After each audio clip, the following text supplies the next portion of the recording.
Jeanette, wat kan ek verwag van 'n finansiële adviseur? Lekker, weet jy, om te praat oor 'n finansiële adviseur, dink ek is een van my gunsteling onderwerpe, want dis een waar daar so baie wanpersepsies bestaan. 'n Finansiële adviseur-verhouding is 'n baie persoonlike verhouding.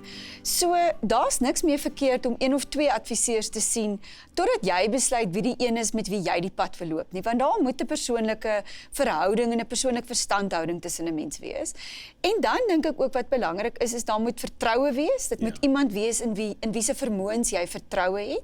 En dan, hoe eerlik moet ek as 'n persoon met my finansiële adviseur wees? Moet ek vir hom my Instagram oopmaak en wys? Moet ek vir hom sê met my Facebook like? Hoe eerlik moet 'n persoon wees met sy finansiële adviseur? Wel, weet jy, ek dink in terme van jou finansiële posisie, sowel as jou gesondheidsposisie, moet jy absoluut 100% eerlik wees. Inteendeel, ek kan sê, deel daar liewer meer as minder. Dat die adviseur besluit watter inligting wat jy met hom deel, irrelevant is vir die proses. Hoe gereeld moet ek as 'n persoon my finansiële adviseur sien?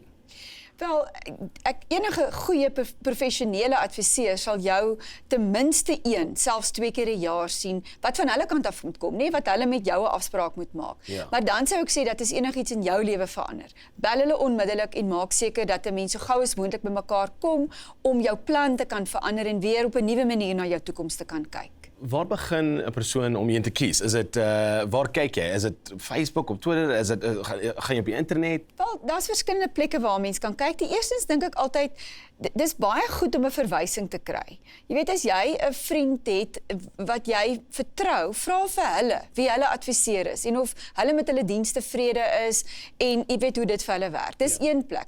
As jy nie so iets het nie, jy kan op die Momentum website gaan kyk en jy kan gaan soek vir vind 'n adviseur.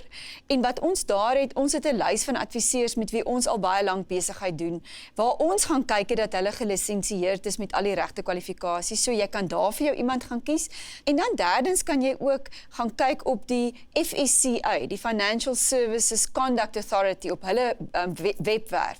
Hulle is die raad wat adviseurs se lisensiering beheer. So jy kan ook dan natuurlik daar gaan kyk om seker te maak die persoon wat jy het die regte kwalifikasies. Wat betaal ek en wat kan ek verwag wanneer dit kom by 'n finansiële adviseur?